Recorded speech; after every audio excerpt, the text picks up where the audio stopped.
রাজনীতির মাঠে চলছে তুমুল উত্তেজনা। নির্বাচন নাকি সংস্কার?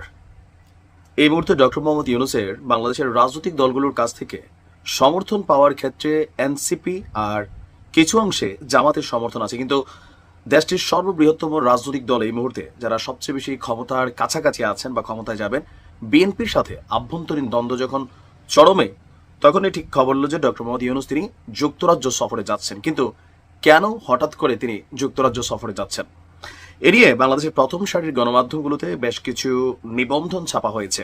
তো চলুন দেখি হঠাৎ করে 4 দিনের এই যুক্তরাজ্য সফরে কি সমর্থন অথবা কি কারণ যে তিনি হুট করে দেশের এই কঠিন ক্রান্তিকালেও তিনি যুক্তরাজ্য সফরে যাচ্ছেন। আর সম্ভবত ঈদের পরপরই 9 জুন বাংলাদেশে আগামী 7 তারিখ ঈদুল আজহা অনুষ্ঠিত হবে। তো ঠিক একদিন পরেই তিনি আপনার লন্ডন সফরে যাচ্ছেন। এখানে আমরা যতটুকু দেখছি যে কিং চার্লস হারমোনি অ্যাওয়ার্ড খুবই গুরুত্বপূর্ণ এবং বিশেষ সম্মানসূচক একটা অ্যাওয়ার্ড।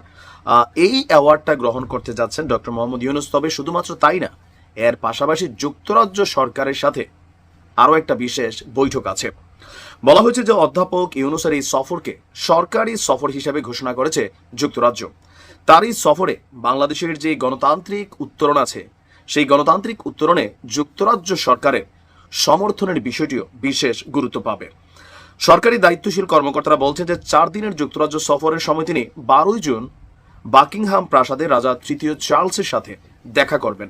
ওই দিন বিকালে সেন্ট জেমস প্রাসাদে রাজা তৃতীয় চার্লসের হাত থেকে তিনি তার যেই অ্যাওয়ার্ডটি আছেন কিংস চার্লস হারমোনি অ্যাওয়ার্ড, সেটি গ্রহণ করবেন। আর ঢাকা ও লন্ডনের কূটনৈতিক সূত্রগুলো বলছে 11 জুন 10 নং ডাউনিং স্ট্রিটে যুক্তরাজ্যের প্রধানমন্ত্রী কিয়ার স্টারমারের সাথে অধ্যাপক ইউনূসের দ্বিপাক্ষিক বৈঠকেরও আয়োজন প্রস্তুতি চলছে।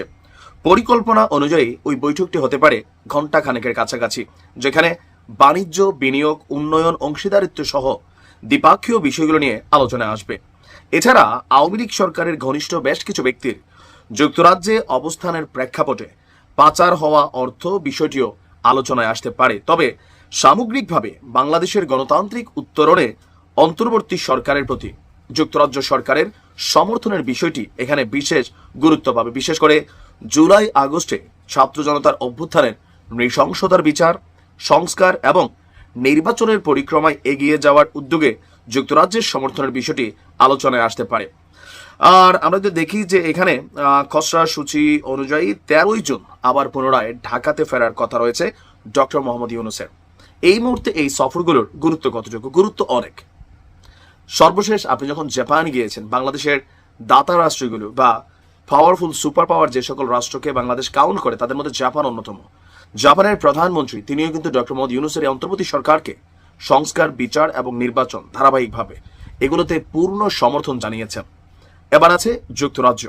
তো যুক্তরাজ্য সরকারও যদি পূর্ণ সমর্থন জানান, তাহলে ডক্টর মোহাম্মদ ইউনূসের উপর আভ্যন্তরীণ যে রাজনীতির চাপ তৈরি হচ্ছে বা ঈদের পরে বেশ কয়েকটা অমীমাংসিত ইস্যু আছে যেগুলো নিয়ে সরকার একটু চাপের মুখে পড়বে, যেমন ইশরাকের মেয়র পদ, এটা একটা চাপ কিন্তু সামনে আসতে যাচ্ছে। পাশাপাশি নির্বাচন ইস্যু, যেটা বিএনপি বলছিল যে ডিসেম্বরের আগেই চাইলেই সরকার নির্বাচন দিতে পারে, সংবিধান সংশোধন ছাড়া শুধুমাত্র 1 মাসের মধ্যেই সম্ভব। তো সার্বিক এই চাপগুলোকে কাটানোর জন্য বৈশ্বিক যে সমর্থন, বিশেষ করে শক্তিশালী রাষ্ট্রগুলোর, তাদের সমর্থনটাই যোগানোর চেষ্টা করছেন ডক্টর মোহাম্মদ ইউনূস। আর এর পাশাপাশি আওয়ামী লীগ সরকার কর্তৃক পাচারকৃত টাকা পয়সা বা শেখ পরিবারের অনেকেই যুক্তরাজ্যে অনেক সম্পদের মালিক আছেন, যেগুলো গণমাধ্যমে আসছে, তাদের সেই পাচারকৃত টাকা ফেরত আনার প্রক্রিয়াও সম্ভবত সেইখানে আলোচনা হবে। দেখা যাক কি কি হয়। ভালো থাকুন।